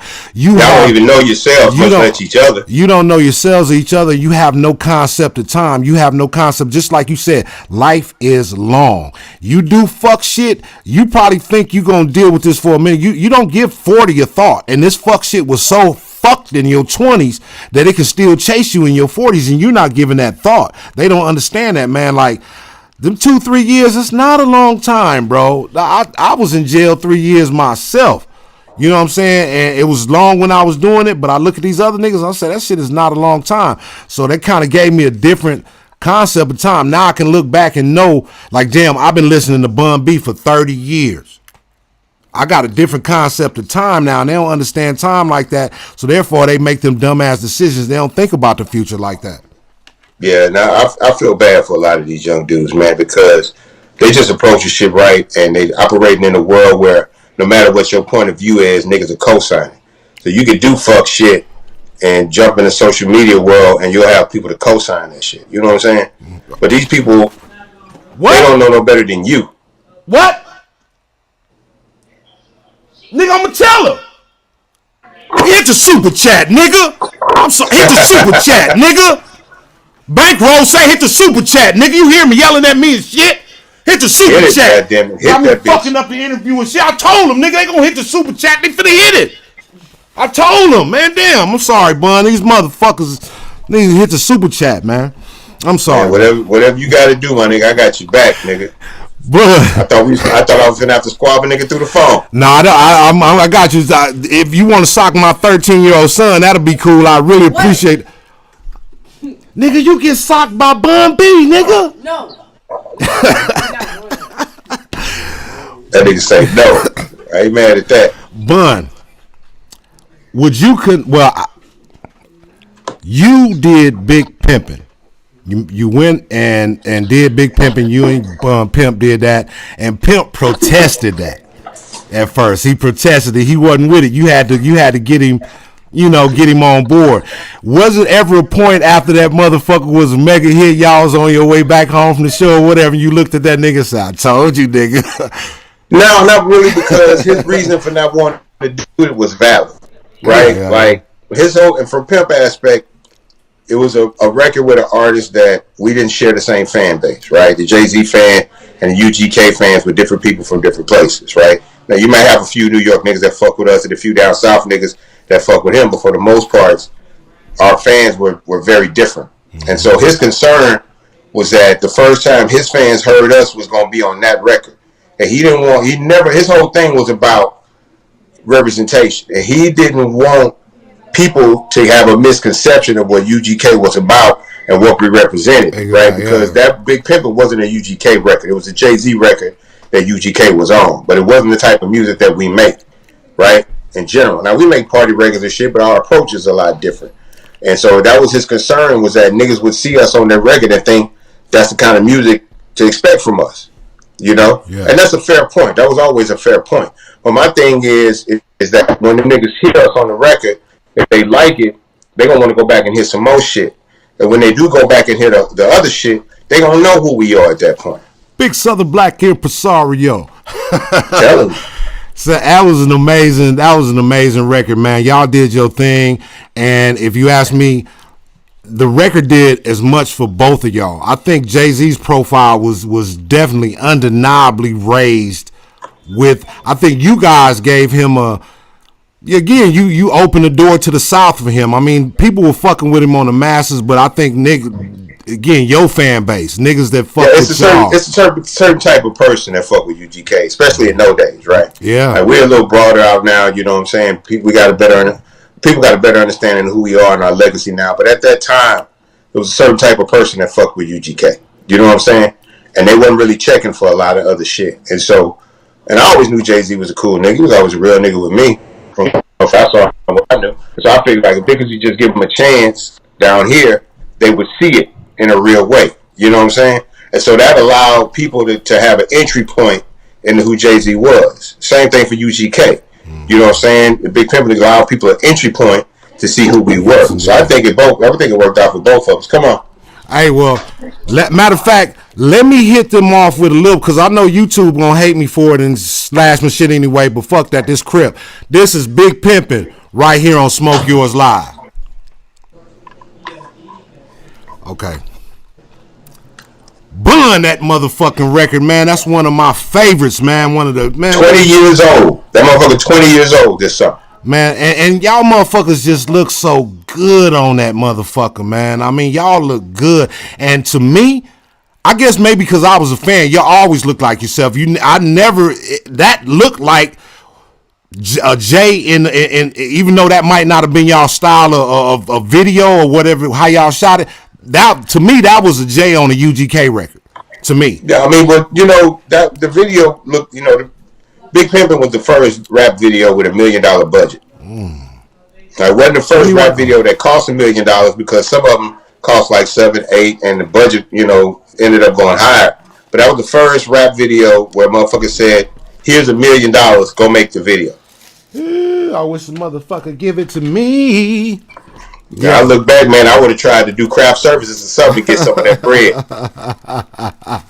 Because I know that motherfucker, y'all had a hell of a set right there, man. Yeah, man. We shot a lot of it in Trinidad and Tobago during Carnival.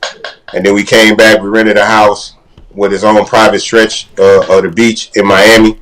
so we wouldn't be interrupted. It was the first rap video I want to say on Make Video. Yeah. You know what I'm saying, on MTV. So there was a lot of major things. It was the #1 most played record in the world that year. You know, and that was a big year for us because we had Big Pimpin' and Sippin' on Scissor. So we was the kings of the summer. Man, y'all. We was the last. We did Summer Jam that year. We was closing the last song to play at Summer Jam in New York. You know what I'm saying? Some boys from PA on stage at Summer Jam. It was a big year for us, man. You know what I'm saying? Yeah. And all it told us was that we just got to keep grinding. Like don't sit around and just be happy that you made it to this. Like keep grinding. If you can make it this far, you can probably make it further. Damn, Bun, I ain't got enough time, goddamn it, because I wasn't even thinking about sipping on scissor up. That was another monster. Same year, same hit. summer. Yes, same man. Summer. Oh my God. 2000 was a motherfucker for us, man. You know, because we came in 2000, with Y2K and niggas saying that all kind of crazy shit was supposed to happen in the year 2000, and 2000 ended up being professionally one of the biggest years of my career. Man, tell me what you know about Frank Nito and Young Guido. I'm telling you. Bun, man, amazing fucking music. How many plaques you got now? For myself? Period. All of them, if they came to you and you worked on the music, period, how many you got? Oh, man, shit. As far as UGK and solo, it's 2 UGK plaques. Solo, I got 2 plaques. Pimp got 2 plaques. And then, we was featured on shit. I don't know, like at least 5 different movies. I was thinking plaques for that. How many? All these different niggas' albums. You know what I'm saying? How many album features have you done? Like Bun, I don't think people understand. It's some album features you've done that some people probably will never hear. Absolutely. Again, I did verses with that. Niggas went to jail. Niggas got killed. Before the record came out, you pull up in town. I looked on Wikipedia the other day, and I posted a couple of pictures on it to my page. They had about 140 of them on there, I want to say, but they was missing a bunch of them because there's like there's albums that I ghost wrote for niggas. You know what I'm saying? Mm-hmm. So there's an album you can listen to, which is basically a Bun B solo album because I wrote the nigga whole album. I wrote the posse cut for every nigga on the posse cut. Wow. Like crazy shit. You know what I'm saying? So, and shit, I just did a feature this morning and 2 days ago. And motherfuckers, that's one thing I love about the rap game. I learned from Short, traveling with Short over them couple years, and that's when I got an opportunity to meet Pimp. I chilled with Pimp a couple times, Mama West a couple times, God bless their soul. And Pimp actually said my name on one of our songs. I did a song with Murder One and Player called Nation Riders. Man, that nigga said Murder One. I ain't heard that name in years. Hey, man, that was my road dog. Yeah, too. Man. I lived in Atlanta in '95. Right when Short opened the studio. So I was out there with the niggas, but Murder was like my day for day nigga. Like we were young wild niggas back then. I get up in the morning, I go pick that nigga up. Murder we my go by nigga. Summer Rim Shop or something, and we just be downtown getting into it. Murder my nigga. He fucked my bitch. that sounds about right. That's my nigga. Yeah, man, but those was good times right there, man. Those was definitely good times. And you still having good times. I follow you online, despite the COVID-19 crisis right now that's kind of putting a damper on us all, you still kind of find a way to keep yourself, or it seems like keeping yourself pretty interesting and busy, man. You do a lot of shit on the gram. I always wanted to ask you, man, what exactly is Gumball 3000?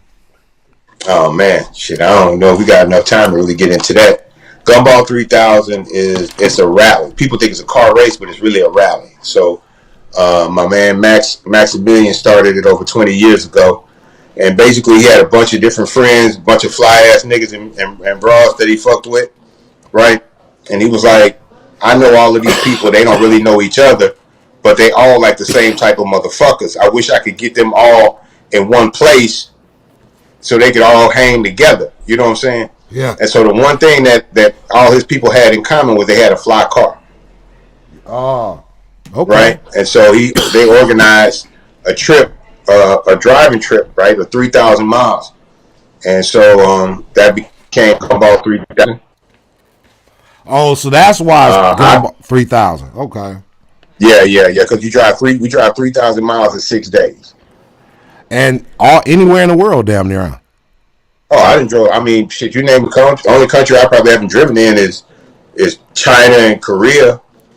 But like, I mean, all over Europe. I drove into Russia, out of Russia, Estonia, Latvia, Lithuania, Hungary, Romania, Italy, France, Germany. Man, you've been drove all over Japan. What country have you been to where you know what you do and you know who you are, but what country surprised you most with their knowledge of you, or their, what country fucked with you most that you thought like, damn, wow, y'all fuck with a nigga. I get a good reception in most countries. Japan was real good to me. I actually ended up going back to like a small little tour in Japan after doing Gumball like that. But the one that sticks to me the most is Poland. Right, I got to Poland and I did a show in Poland, and these 3 dudes came up to me, and they all had UGK Algiers t-shirts on, and they had all my albums, like every album, every mixtape, all the shit, slow down versions. They had all that shit, and they told me, they say, man, we never thought you was gonna be in Poland, and we don't even live in this part of Poland. So they drove like hundreds of miles to come to this club to see me perform, because in their mind, that was the closest I was ever going to get to them. Mm-hmm.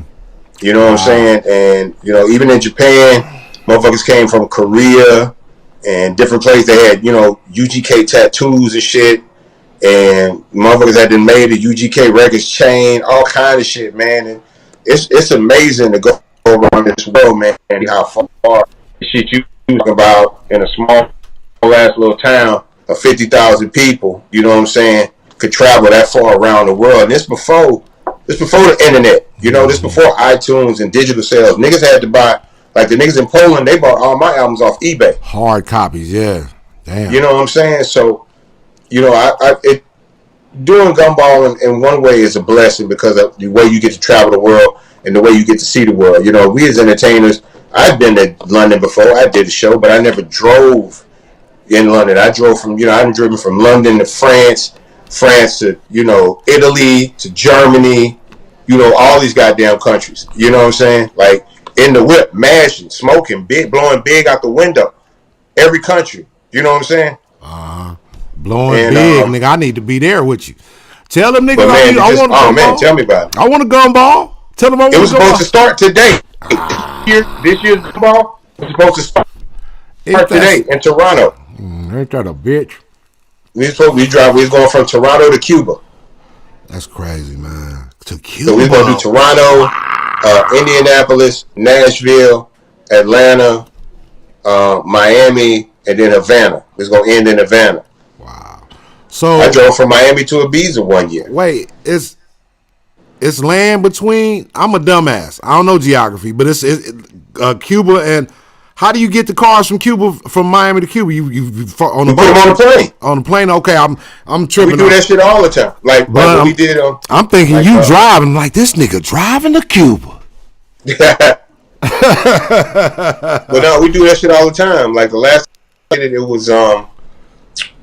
was London to Tokyo. So we did London, we did France, we did Italy, and then we put the cars on the plane and flew the cars from Italy to Osaka, Japan. Then we drove to Kyoto. We drove to this little bitty town called Nanao, and then we ended in Tokyo. Okay. Tokyo was lit. I performed at One Oak. They got a One Oak. They got a One Oak in Tokyo, and I fucked it up. Like I can't even lie. That's probably one of the best performances I've ever had in my life. Just to be that far away from home and to be in a packed club, and I got Usher dancing behind me. And Eve in the house, Eve is married to the nigga that owned Gumball. Baller, yeah. I officiated the wedding. That's right. Oh, that's dope. I'm an ordained minister too, man. No lie. I swear to God, I just got ordained about a couple months. No lie. Real shit. I just got ordained, and I'm gonna plug that right now. Like real shit. I'm really ordained, man. So if y'all want to get married, I'll hook you up. You get Black Jesus for a small fee. I'll come in the costume and marry you niggas. I swear to God. But no, and look, and then it's recognized by a court of law. Yeah. And you can smoke weed with the pastor after the service. Yes. Indeed. Man, you better fuck with it, man. I'm marrying you, love bird niggas. You know what I'm talking about? And if you want to, I'll even test out your bride. But we'll talk about that later. That's neither here nor there. Hey, man, do what you gotta do. Hey, Bun B. Nigga, damn, Bun, you definitely one of the coldest, man. One of my favorites. You got what's coming up for Bun B? More music? What's popping? Yeah. So I just came back from doing an album with my homeboy Les. Les is another great talent out of Houston. He was formerly with Boss Hog Outlaws with Slim Thug, and he used to be signed to Currency. And now he's doing his own thing. He's making his own beats now. So we went to the lab last weekend. We knocked out 10 songs, did 2 videos. So we got an album coming. I just finished up my album with Manny Fresh. Me and Manny Fresh got a whole album together. Oh, you know who I would love to hear you come? What's your relationship with 8Ball and MJG? God damn it, 8Ball, MJG, Bun B. Look here. Amazing. If Pimp, like you guys, if Pimp was still here, man, God, man, look here. Y'all would come to look, cause man, what you do some shit with Bun, do some shit with Ball and G sometime soon if you can. I mean, you know, those my brothers right there. I got a really good relationship with them because the little trap house that we used to have in Houston was right down the street from Suave House Studio. You know what I'm saying? So them niggas would come to the house, get some weed, and hang out with us, fuck with us, and then, you know, the niggas would call us, be like, hey, we finna do this. Like, you know, different niggas would be coming by the studio. They call a nigga up, man, hey, Twister coming to the house, man, come fuck with us. And, you know, I bring some trees and go through and just chop up game. You know, I've known Ball and G in them for many years. I've known Draper since, you know, we put the first album out, because Draper used to manage this record store in the hood on the southwest side. So before I was even making music, I would go through there and fuck with him and chop it up about different games. So I've been knowing Tony Draper my entire rap career. You know? That's dope, man. Oh, and I got an album with Zaytoven. Really? Yeah. Me and Zaytoven got an album too. So and I started on one with Cool and Dre last year. I didn't get a chance to go back to Miami and finish it up. So that's the one thing before these years over that I really want to do is go back and finish up that Cool and Dre album, because them niggas make like stadium music, like arena music. Damn. They ain't trying to do nothing but have hit songs on the radio and all that type of shit. You know, like Zaytoven, you know, Manny Fresh, those are like more street people. You know what I'm saying? Like, they just want to make sure the hood is entertained. You know what I'm saying? But Cool and Dre, even though they fuck with the hood, but them niggas they make anthems. Yeah, you know what I'm saying? I get it. I really want to get back in there with them. I couldn't really finish because I was doing my album with them around the same time that Dre and Fat Joe was doing their album. You know what I'm saying? And so I went back home and locked in. You froze. Really fuck with Cool and Dre. And it was their idea. They was like, yo, come fuck with us, man. We want to give you some music. We want to do a project on you. And it's not every day when some of the biggest producers in the game call you and tell you they want to work with you. You know what I'm saying? Mm-hmm. I got a lot of love and respect for them dudes, man. They put in a lot of work. They make amazing music, man. They help create some of the biggest stars in the game. And shit, them niggas giving me their resources, man. Why not? Man, why not, man? Just be patient and then you'll finish it when it's time, because I'm going to be waiting for it. That's for goddamn show. But I should be dropping at least 3 albums before this year is over, because I can't go out and perform nothing. So I'm trying to drop all 3 before the year is over. The single with me and Manny was supposed to come out today, but we couldn't. We were trying to drop it for Memorial Weekend, but we didn't have everything set up right. And you know, sticking to a date ain't as important as making sure shit look right. Because whatever day we drop it is jamming, people gonna fuck with it. Right on. You fucking right. Because you know, again, and the wonderful thing about yourself and artists like you is y'all have such thing as a real core fan base. Niggas gonna pick it up. You got a certain number of people that's good with that, right? That, you know, it's just enough people for me to, based on the way everything is structured and based on the level of ownership that we have, I don't have to sell 1 million records to make $1 million. You know what I'm saying? And that's a beautiful thing. Yes. You know, so once we hit a certain mark, we know we good. You know what I'm saying? Yes, sir. As long as you owning everything outright, you got all your publishers, you own the masters. You know what I'm saying? So that thing stream, you and the other writers, y'all is busting all of it down. That's a beautiful thing. You don't have to sell a bunch of records then. Yeah, I like it that way anyway. I like it that way anyway. If you can get more for less, the real one, man, doing it in a real way. More for less. That's hey man. That shit work out to make it some real paper. And niggas know I got a base. I know they got a base like me and Manny Fresh.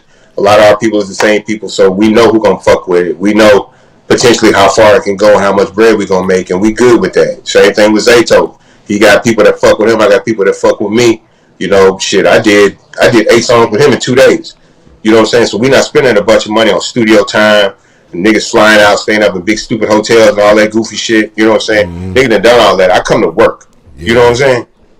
Yeah, I come to work. I ain't running in the mall and doing all that dumb shit. Cause I'm old now. I've done all that shit already. That's for young niggas to do, right? You know what I'm saying? Mm-hmm. I come to your city. I come to work and eat. That's about it.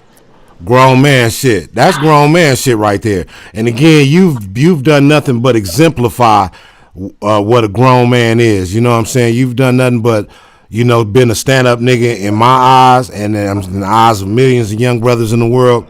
And for that, we thank you. You're definitely a mentor. You know what I mean? You're definitely a role model, man, without even trying to be. Because, you know, a lot of role models be the motherfuckers who be themselves, man, and be solid and true to who they are. And we love you for that. You know what I'm saying? And man, thank you, Slink, for real. On another like ill tip, man, was it last year or the year before last? You dealt with a very harrowing situation in your home, Bun. How was that, man? I mean, you know, my whole life I said that eventually somebody was gonna try something. You know what I'm saying? And so every night at home, you know, I have it on my mind. If a nigga coming here, you gotta give him what he was coming for. You know what I'm saying? Yeah. And the only thing, like, I handled everything the way I was supposed to handle it. I'm not concerned about that. I just hate that my wife had to go through that. You know what I'm saying? Because it's still like some ongoing trauma that she had to deal with. But you know, I tried to get that nigga everything I had. God saved his life. God saved our life. You know, man, and thank him for that, man. And you know, I can just, man, I can only. Who in my worst dreams or my worst imagination, you know, to hear the sounds of your woman shrieking that there's someone in the house. First of all, you know, your woman is in fear, and that I'm sure that did something to a nigga. I never heard my wife have that tone of voice before. You know what I'm saying? Because I don't run my house like that where my wife fears me. You know what I'm saying? Yeah. So you know, I don't handle my woman like that. So for me to hear somebody else handling my woman like that, man, it can't happen. I need to get down here and get this nigga everything. And you know what I'm saying? And what's colder is you was in the middle of dropping a loaf. You was in the middle of dropping and nigga was really caught naked at that moment. But you had your quick wits.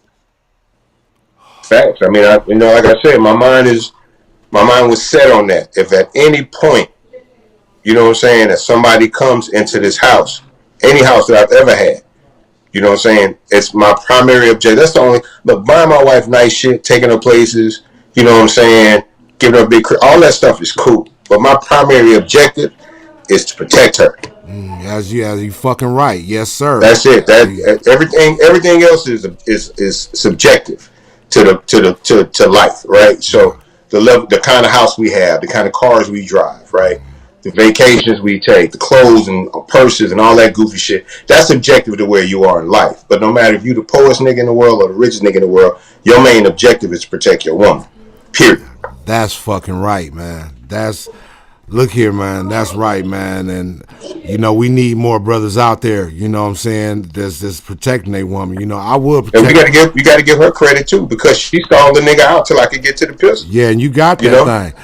You know what I'm saying? My girl, she different, man. My girl, I don't have to protect her. Her shoulders is bigger than mine, my nigga. So, you know, the way that shit work out, she probably would have wrestled the nigga down. But that's neither here nor there. This is a big woman, man. Your mama's a big woman, man. Okay, sorry, boy. Yeah, man, that was stupid. That was a crazy. She's a big old bitch. It's a crazy situation, though, Bun, and I'm glad you made it through that. And I'm really glad that young man got another opportunity to hopefully change his life, and you know, idea how he should go get what he want, because that wasn't the way right there. Man, the only thing worse than having to kill a young black man is having a young black man kill you. Period. That's the only way to look at it. That's the only way to look at it. I wouldn't want to have to kill another black man, but I'm not going to another black kill me. Oh man. So that's just where I'm at with it. You know, I'm never the aggressor on niggas. I'm never charging niggas up. I don't push up on niggas, but I will return any pressure that a nigga try to apply. That's it. That's all I can do. That's all we supposed to do, man. Again, straight solid G shit. You can't expect nothing but that from you, man, and I love you for that. Just straight lace, no chase, solid G shit, man. And you know, again, man, I'm glad you here. I'm glad you're alive, and I'm glad the young boy, you know, might have another chance to do something good for himself or somebody else. You know what I'm saying? Well, at least he'll think twice before he go in somebody's house. Hell, the fuck he will. Because he left with an extra hole in it. You know, a hole that God ain't given. And you know, in the words of the late great prodigy from Mobb Deep, I'm going out blasting, taking my enemies with me, and if not, they scarred, so they will never forget. Yeah, every time he look at that motherfucker, he gonna think about it. You know what I'm saying? Every time he can't shit. You gotta think about it. I hope it's, you know, I hope it's a lesson learned, right? While he still got his life, because I did everything to kill him. It just wasn't his time. God didn't want that for me off of him right then. That's real talk. Yeah, that is there, man. That is there. I'm gonna find the pictures of the car. I'm gonna send them to you. I'm gonna show you my shot selection, nigga. That car seat saved that nigga life, boy. Yeah, I heard about. I think I see the interview. You said the motherfucking headrest, so he probably tilted his head or whatever. Just precise. And that's how he got it in the shoulder. Hey, look here, niggas. Y'all stay out of Bun B house. Look here, I'm gonna tell y'all stay out of Mr. Freeman house. You hear me? You just stay out of his house. God damn it. Mr. Freeman, right? Yes, sir. You stay out of Mr. Freeman house. Cause you stay out, matter of fact, you stay out of his yard, you walk on the other side of the goddamn street. Boy, man, I fucking... You a funny nigga, boy. You a funny nigga. I fucking love you, man. Bun, look, man, I ain't gonna hold you no longer. I thank you so much. But there's so much more I want to ask. Let me just sum it up with this. Is it anything about Bun B that the world doesn't know that you care or would like to share with the world? Man, I just want people to be smart and safe out here, man. You know what I'm saying?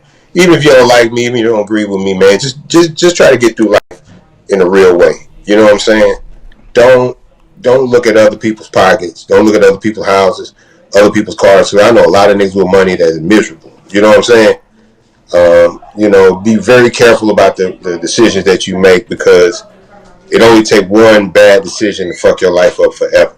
That's it. You know, it takes one good decision to change your life forever, and it takes one bad decision to change your life forever. You know what I'm saying? So just be careful about how you move through this world. Always honor God. Never disrespect your mama. You know what I'm saying? Even if your mama don't respect herself, that's not your place. You know what I'm saying? It froze again, boy. Hold on, something going on. Damn it, I see. God damn it, go ahead. Is it coming? Is it? It's back. Okay. Okay. Cause I'm hardwired and the motherfucker keep reaching out. But nah, you good, man. But I always say, man, that, you know, always, honor your always say honor your mama, even respect your mama, even if your mama don't respect herself. You know what I'm saying? That's still your mama. Exactly. I don't care what a mother does to you. That's still your mom.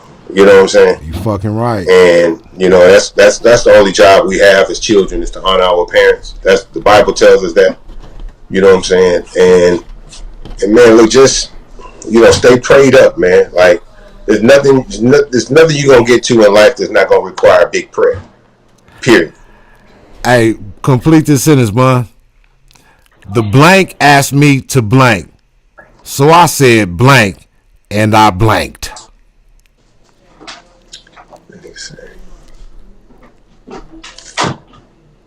The bitch asked me to fuck, and I said no, so I did. It could have been anything. You completed the sentence, man. Crazy ass, man. How they find you? How we find you if we trying to get a hold of you, Bun B? On Instagram, it's Bun B, one word, BUNB. Mm-hmm. On Twitter, it's Bun B Trill OG. On Facebook, I think it's the official Bun B or some shit like that. And on YouTube, it's the official Bun B UGK Trill. I wanted to ask you too, man. Did you have to fight for your Bun B name? Did you have to take it from somebody else on Instagram? Did somebody try to get it before you, or did you always? Yeah, Facebook, and Instagram. It wasn't so much about that. It was about the fake name, right? So it's really more about squashing the fake names. So you can, they could take somebody. Bun B wasn't available. Then I got Bun B on Instagram probably about almost 2 years ago during Harvey. Because I got off of social media because niggas do too much. I really wasn't. I had to be convinced to get on social media in the first place. And after a couple of years of it, like I just didn't like it. I don't. This trolling shit, I don't get it. Nah, that's some weak shit, bro. I hate that. Some real hoe ass shit when niggas just saying stupid shit because they feel like they ain't gonna never see you. Like that's sucker shit. You know, I don't care who see me or don't. I'm always be a real nigga.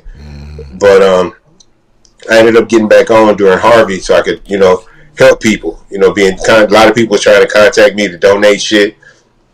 People was looking for help, and so we got back on during that. And because of that, I got a real good relationship with the people on Instagram, and then they helped me get Bun B. Well, that's dope, man. I'm glad you got it. I like the simplicity of it. I know the type BUNB. Well, I got you in my post notifications. Bun B. Y'all should put him in there too, man. Thank you so much, man. Bun B, it's been a pleasure smoking yours, even though you ain't. Well, I'm smoking yours. This weed I got is the shit you wasn't gonna smoke, so I got. Yeah. You will forever be smoking mine. Yes, indeed. You heard him. We gonna take that. I'm gonna remix that shit. You gonna ever be smoking mine. You gonna forever be smoking. I'm gonna play that shit forever. Man, I appreciate you, Bun B, man. Thank you so much. Stay right here, Bun, real quick. Yo, we'll be right back. Smoke Yours Live. Bun B in the house and Trill OG. Rest in peace, Pimp C, UGK for life. Hold it down, people. Why, thank you, Donald. Listen, it can get dirty out in these streets. You might need something to keep those hands fresh and sanitized. Dre spray, stay clean. Big Mama approved. Right, Tony?